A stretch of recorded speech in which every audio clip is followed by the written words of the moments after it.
ñeenti waxtoo genn wàll ci rajo Futur Média ñi ngi leen di nuyu di rafetlu bu baax ànd beeg nun xibaari wolof yi ci yaatal ngeen ci ànd ak Makumba Bey. gune ga ñu jéngoon ca Njañ ca daara ja ca wetu kokki ña ko defoon procureur tey ji jàllale na leen ci kaso bi la ñuy fanaan fédération nationale des jeunes afro arabes ak association des jeunes musulmans boo xamante ne nii nag ci wàllu développement lay yëngu ñoom ñëpp ñu ngi ànd di ñaawlu jëng googu. fitna ji jëm ci jigéen ñi ñoom jigéen ñi ci seen bopp nag bëgg loi boo xam ne mooy def léegi viol mu doon crime ñuy tàmbali campagne ñaari ay bis boo xamante ne nii reeteet ko ci lañ ciy bëgg. Aliou Sall wuy ji woon na tey jii doyen des juges ci mbir yi Petro-Tim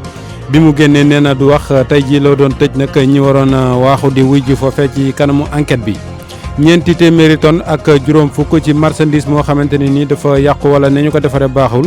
xayma bi doon juróom-ñaari téeméeri million ca toglu lañu ko taal tey jii ci teewaayu ministre bi ñu dénk wàllu commerce way jëfandikoo yi sàkku nag daan yi di wéy di gën a teeng ñaareelu pàcc bi tàggat yaram lay doon en classe ak li ci yéene kaay. Aliou Sall mooy ki mujjoon a wuy ji tey jii doyen des juges ci enquête bi ñu ubbi ci mbiri Petro-Tim ak pétrole bi coow li ci juddu woon ci réew mi bi mu demee nag ba jóge ci toogaay bi mu amoon nag moom ci jataay bi journaliste yi nag laaj nañu ko waaye nee na daal fasut yéene yëkkati benn yoon kàddu goo xamante ne nii dafa leen koy jëmale. ba tey ci wàllu yoon tey jii nag ñi nga xam ne ñoo jéngoon gone ga ca Njañ ca boori Louga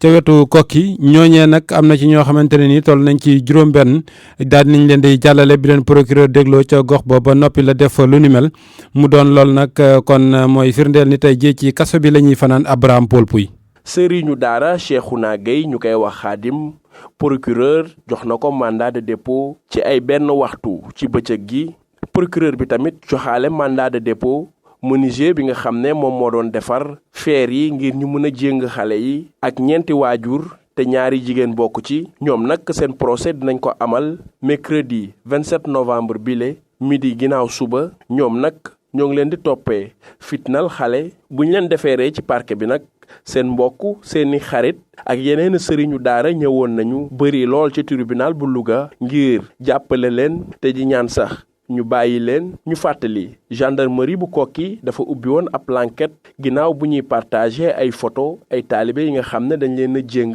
takk leen fer lii moo tax ba enquêteurs yi ubbi woon ab enquête ci noonu la ñu jàppoon juróom-benn nit vendredi bii ñu génn te tey nag ñu indi leen présenté leen procureur mu nekkoon Abraham Paul Pouy Louga RFM. fédération nationale des jeunes afro arabes nekk fii ci réew mi nag daal di nañuy ñaawlu loolu.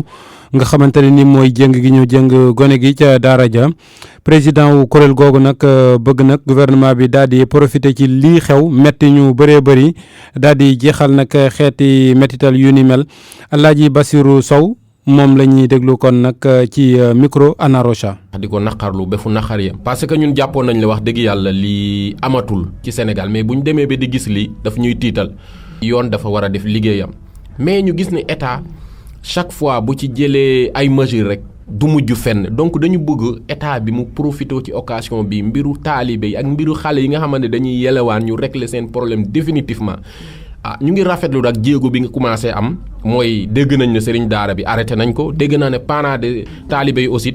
arrêté nañ leen mais mun dañu bëgg sanction bi na gën a kowe depuis 2009 ba léegi problème taalibe yi boo déggul taalibe bu ñu rey rek nga dégg taalibe bu lakk boo déggul taalibe bu lakk rek nga dégg taalibe bu nekk ci condition yoo xamante ne bu ñu fitnaan alors que loolu dañu bëgg mu dakk mënuñu comprendre ne que chaque année des milliards des centaines de milliards ñu koy def ci wàllu protection des enfants mais amul benn résultat problème bi mooy l'association des maîtres coraniques munoo yow yor 720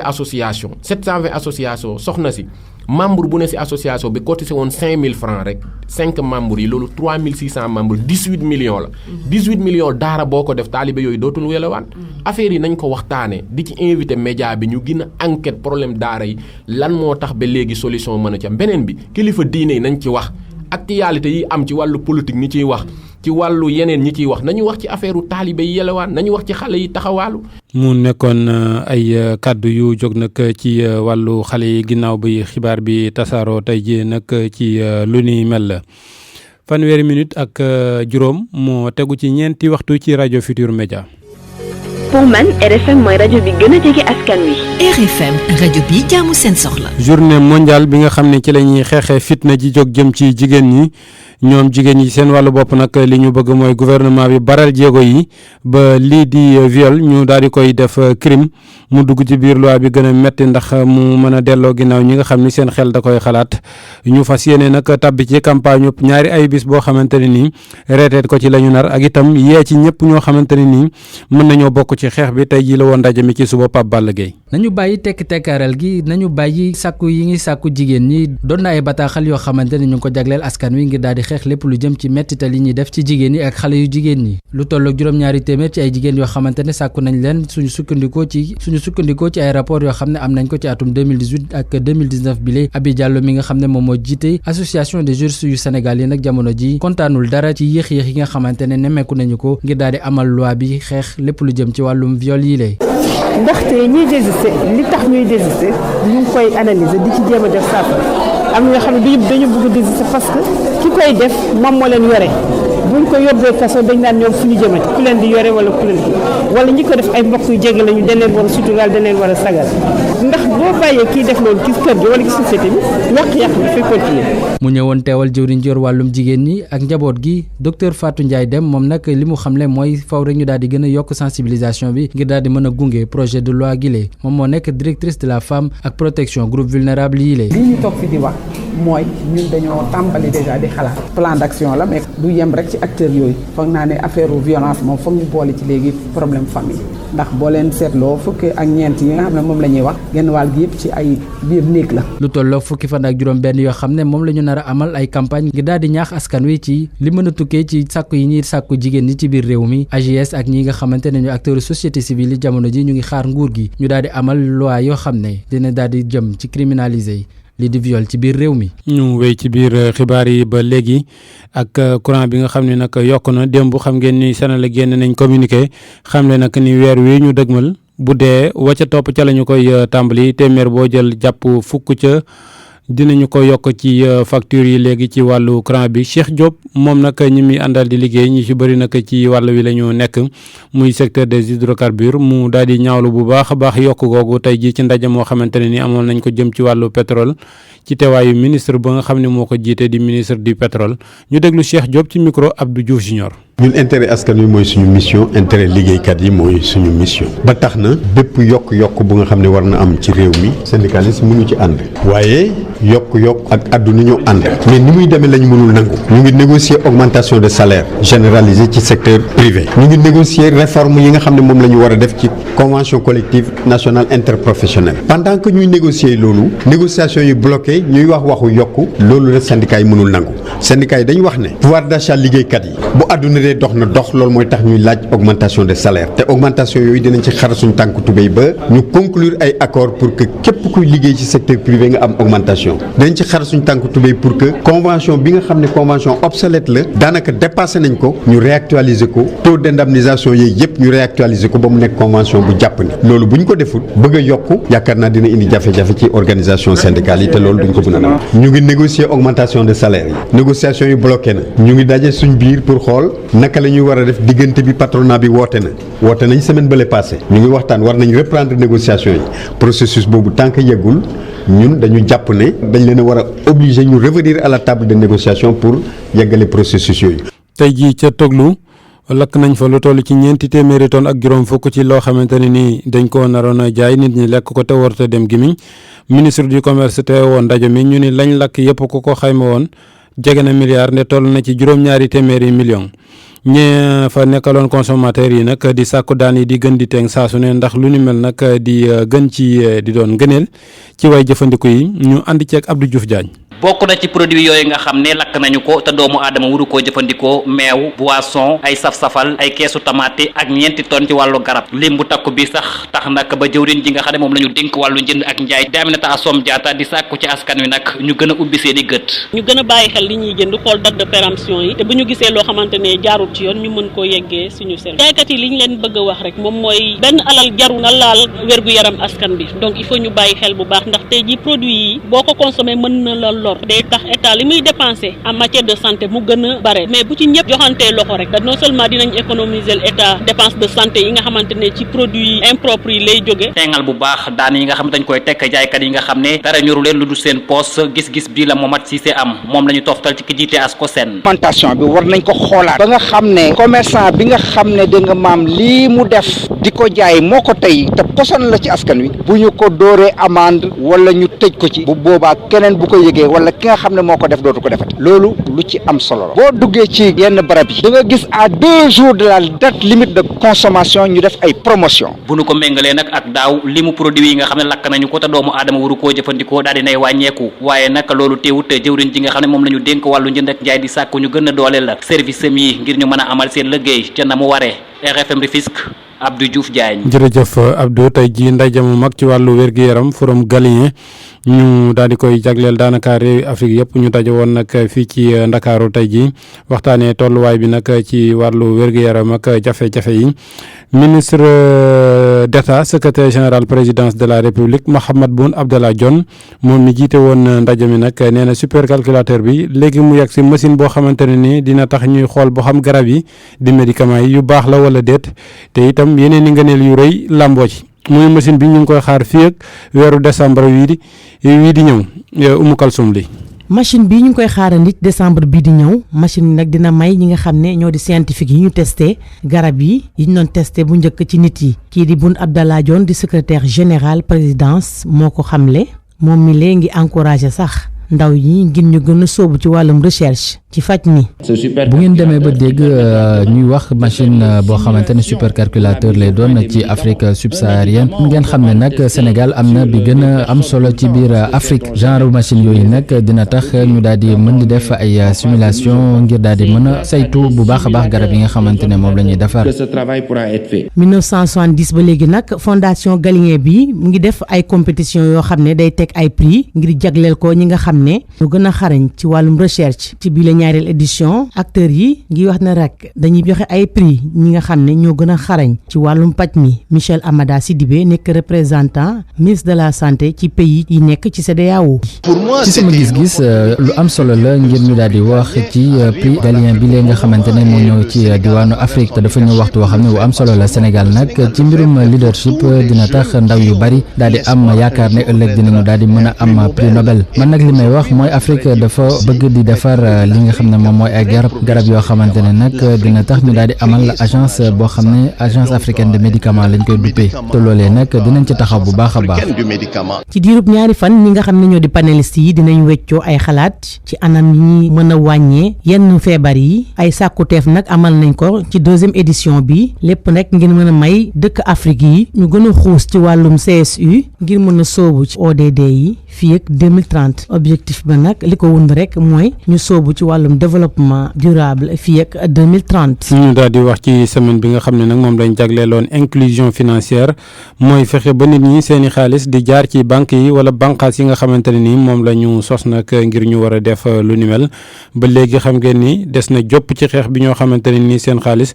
ci seenug nafa lay ne mbaa ñu seet fu ñu ko denc nde duñu ko yóbbu ci banque yi bi ñu noppee ci semaine bi ñu doon xaymaa nag tey ji waa ACSIF di kuréel gi nga xam ne nag moom mooy xeexal ñi denc seen xaalis ci banque yi jàpp na ni daal des na bu baax a baax nu ñuy def ba nit ñi seen xaalis mën a gën a wéy ci di dugg ci banque yi ñu ànd ci ak leeral yi Virginie Lawantine Sagna. bu ñu sukkandikoo ci kàddu Famara Ibrahima Cissé bilan semaine inclusion financière bi doon na bilan bu bëri ay rëkk-rëkk njiitu association des clients et sociétaires des institutions financières ACSIF di wax ne njeexital bi jotuñu ko. jël politique d'inclusion financière sensibilisation d'inclusion financière tënk ko Ndakaaru duggoo sax ci banlieue bi ci Ndakaaru nga ko tënk diggante CESAC ak musée des arts des civilisations dañ ne da nga raté say objectifs da nga raté cible bi. mu nekk ab politique bu bëgg jàppale nit ñi ci seeni koom-koom jëmale ko ci ñi nga xam ne ñoo nekk ci gox yu làkku yi. sàmbkat bi bu jaayee ay xaram ak ay nagam am ci ay millions yu bëri ci luuma bu ñuy wax jawbe wala luuma bu ñuy wax saara yoba jël ko dugal ko ci biir caayam yóbbu ko ci biir këram ba ko fa kooku xaalis bi thésaurisation la génnee na ko ci circuit économique kooku nag moo jara ñu inclure ko financièrement waxtaan ak moom ñooñu ñoo soxla inclusion financière. ñu laaj ko ci wàllum faux billet de banque bi tax ñu teg loxo député bi di Bougazali njiitu ACSIF bi di ñaawlu noppi waa BCEAO ak OQCF ci mbir mi. mënuñu dégg chaque jour ni ay faux billets de 32 milliards de 40 milliards de 50 milliards mu ngi circuler ba pare ñoom ñu fatt seeni nopp bañ cee wax ñun nag ACSIF danañ ci wax te sa lañ ne parce que mënuñu nangu ñuy rey suñu économie. semaine ngi nii ñuy liggéey ñuy ñaax askan wi si naka la ñu jëfandikoo xarala yu yees yi ci wàllum inclusion financière fii ci Sénégal ACSIF nag ne du dellu ginnaaw benn yoon ci mbir mi. tàggat yaram Abdou Diouf maa ngi lay nuyu. maa ngi lay fay Alaaji Makumba. footballu tefes Sénégal li mu bëgg mooy ñaareelu tour bi mu bokk ci. loolee nag fi ñuy jaar ba mën koo am moo di seen jongante bii di ñëw seen digganteeg waa Émirats Arabes Unis ñu daal di koy daan fàttali ne Sénégal démb dafa daan waa Biélorussie ñi juróom-ñaari bal ci ñaar waaye nag yëf yi du yomb suñu xoolee ni ñoom waa Émirats Arabes Unis ñu am taxawaay bu dëgër la Soda Thiam. Sénégal daal dina relancé wu waat ci gile compétition gaynde ak Béthiou gi nag daal dina ñiy lakku caaxu Biélorussie juróom-ñaari yoon ak Mamour Diagne mi nga xamante ni dugal na ci ñeenti but loolee sax tax Sénégal génn ci xel ñaar gi mu newoon Mamour di ñu xamal ni liggéeyu équipe bi yëpp la. ñoom bokk li ñuy liggéey ñëpp ñu bokk li ñuy xeex li ñuy si li ñu gëm aussi kon donc man ne man la quoi man dama toute équipe bi la parce que coach aussi à chaque fois ñu ngi insister sur travail devant les buts kon donc tey ñii bu ñu demee ba am loolu kon donc suñu jaaxal parce que li ñuy liggéey l'entraînement moo tax tey jii mu yomb si ñun quoi. dëgg la ab victoire dañ koy féete waaye nag gaynde Béthiou gi bëgguñu naagu jamono ji bu ñu sukkandikoo ci Amath François Diouf. dañu jéem a fàtte victoire bi jéem a concentré waat nag ci match contre l'Émirats arabes def nañ match bu rëy coach bi géré na équipe bi bu baax joueurs yi tamit concentré wu nañu ci li coach bi waxoon lépp coach bi dafa ñëw ne engagement envie de gagner waaw si terrain bi dañu doon ay gaynde ñu wan leen ne ñun ñoo leen ko gën a bëgg. ñaax ñi ñu talal suñu micro nag xamal nañ ñu ne lu ñeel ñetteelu bëccëg bi bëgg nañoo def lu raw li ñu def seen digganteeg Bélarus. Sénégal lii la ñuy xaar suñu ñooy que ne victoire donc tey jii bu ñu demee ba gëmloo leen ne victoire kon donc li ñuy xaar rek mooy dañuy mos aussi ñun yàlla suñu borom bu defal ñu jàmm ba ñu may ñun tam incha allah. léegi équipe bu gagné rek da ngay qualifier quart de finale léegi ñun tamit dinañ jéem a reyante waat contre Émirats Arabes Unis ba gagné match bi ba qualifier pour bégal waa Sénégal ak suñuy famille ba ñu bégal ñëpp. ak ndam li Sénégal am nag dafay daal di nekk ca bopp classement wu poule C bi ak 3 points plus 4 Bélarus topp ci ginnaawam am 3 points moins 1 Émirats Arabes Unis am 3 points moins 1 Russie itam am 3 points moins 2 kon nag lu jëm ci ñetteelu bëccëg bi ku ci faqasalu rek dina doon lu metti ci yow mu ne woon Soda Thiam fii ci Asunción Paraguay ngir Radio Futurs Médias. jàll ba tey ci wàllu tàggat yaram ak football bi yoon. jàmbaar nee na ñu ngi waajal bu baax seen saison bi donte sax du yomb ndax ay gune yu ndaw la ñu yor ñi nga xam ne ñoo ci xawoon na mage xaw cee am tuuti expérience jamono ji ñu nga ca équipe nationale ba wala ñu nekk itam ñoo xam ne dañoo ren ji am yeneen club yoo xam ne dem nañ ko ci wàllu tugal waaye terewul nag ñu ngi am yaakaar ne fii léegi yëf yi di door dëgg-dëgg jàmbaar dina amaat ndëgërlaay lu am solo dañ ciy déglu Ndongo Ka mi nga xam ne daje na ak ñenn ci ñi jiite jàmbaar. équipe bu jàmbaar war a dellu si waat nag ci Ligue 1 bi ci saison 2019-2020 bi gannaaw bu mu defee at ci Ligue 2 bi laataa ñuy tàmbali waat saison bi nag ñii di kilifay équipe bi bëgg nag seeni objectif daal dee leer Saër Seck mooy président bu jàmbaar. liñ ci namm mooy jouer pour que équipe bi des première division coupe yi nag bu boobaa ñu jouer lépp lu ñu mën ci coupe yi muy coupe de la Ligue di coupe du Sénégal ñu jouer ko loolu mooy li nga xam ne mooy suñu ambition. daanaka lu yemook ñaar ci ay bis des nag ngir ñu daal dee tàmbali waat lii di Ligue 1 bi taxul nag lépp daal dee yemb ci académiciens yi ndax lenn ci ay joueurs équipe bi ba léegi ñëwaguñu ci groupe bi Boubacar Gadiaga mooy entraîneur bu jàmbaar. groupe bi soxla kañ pareegul parce que tey jii am na 9 yoo xamante ne ñu ngi doon mondial bi ñoon nañu waaye bokkuñu am na ñett ak ñeent yoo xam ne dañuy gaañu ñoom tamit joueurs yi soxla nekkuñu fi waaye nag ñi fi nekk nag day xale gën a ndaw vraiment ñu leen tàggat baax a baax ba tey ñi ngi jox satisfaction bu baax. lu jëm nag ci matuwaay ngir rek ñu am njalbeen gu baax nag ci Ligue 1 bi Saër Seck ni ñoom loolu lu ñuy lijjanti ba noppi la ndax seenu équipe na nu mës di doxee moo di fexe wóolu ndaw yi nu formé ci club bi. jàmbaar équipe boo xam ne équipe bu ay xale lay doon parce que gune mooy football boo joué championnat senior di ko joué ak ay xale il est normal que nga séntu ay jafe-jafe mais bon ñun loolu mooy suñu philosophie donc ci loolu la ñu nar a jëm saison bi ci wiiru jumtuwaay yi waaw yëpp yemb na parce que bon loolu moom lu ñuy def la comme on dit équipe bu xale la jëliwuñu ay joueurs ci biti di fay ay salaires yoo xam ne yu jéggi dayo la donc loolu dina neex a gérer doxee. Jàmbaar nag gagné lii di coupe de la ligue niki saison bi ñu wees waaye taxul ñaar ci ay joueurs cadre am ren ji ñu daal di fay jugee jabali bitim réew Ndongo Ka Pikine RFM. mu ngi noonu Ndongo Ka. wéy daaneel ak lamb ji. lamb ji nag ak benn policier boo xam ni ñu ngi ko xamee ci turu ki nga xam ne moo di Pathé Boy moom nag dafay def li nga xam ne moo di bëri ab mbër la nee na nag bi la yoon dafa lëkkaloog ki ñu naan Jax nekk ab promoteur ñu bëgg a def lutte au service du social maanaam lamb joo xam ne dañ ci jàppale waale néew di doole yi loolee nag moo tax ñuy waajal benn gala boo xam ni bëri la bu amul dóor fukki million moom la ñu teg ci taabal ji ku daan moom ngay gàddu yóbbu yaag say njaboot loolee nag 28 décembre la ñu koy waajal mu ne lim ci bëgg rek moo di fexe ba am ay koppar yoo xam ne daañu ko dimbalee ñi nga xam ne ay soxna la ñu te ñàkk seeni borom kër te ñu nekkoon ci biir police bi waaye itam fësalaat bu baax a baax caada fii ci réew mi. dox tey gëstu bu ñeel encadrement élèves yi ci kër gi ana naka la waajur yi di yokk njàngul seeni doom bu fekkee ne ñenn ñi ñoom ñooy jàngal seen bopp seeni doom ñeneen ñoom dañuy wut ñeneen ñi ñëw di leen di jàngal ñu déglu ci reportage Abdou Diouf Diagne ca Tëngéej. ngoon gu jot bu wàccee liggéey Cheikh Ahmed Tidiane Seck moom mooy ki nga xam ne mooy wuutu jàngalekat yi ca kër ga moom mii mooy jàngal ay doomam. man may wàcce donc arrêté sieste bi ak ñoom jël leen en charge parce que lu war la damay jël di leen defal les exercices di leen accompagner ci compréhension leçon bi ñu def en classe su mu ñëwee man it dama leen di dollil ay explication ba ñu comprendre bu ñu nekkee ci yoon rek amul problème ñu daal di dem. Moustapha Diédhiou di beneen wéyjuru ndongo tamit lu ni mel lay def moom mii nee na lii moo gën a dal xelam ndax ci lay xam waaw mbala déet ay doomam mokkal nañ seeni leçon. am na ay maîtres yoo xam ne dañuy ne soo bëggee sa doom ñu jàngal leen nga fay par mois mais il se trouve que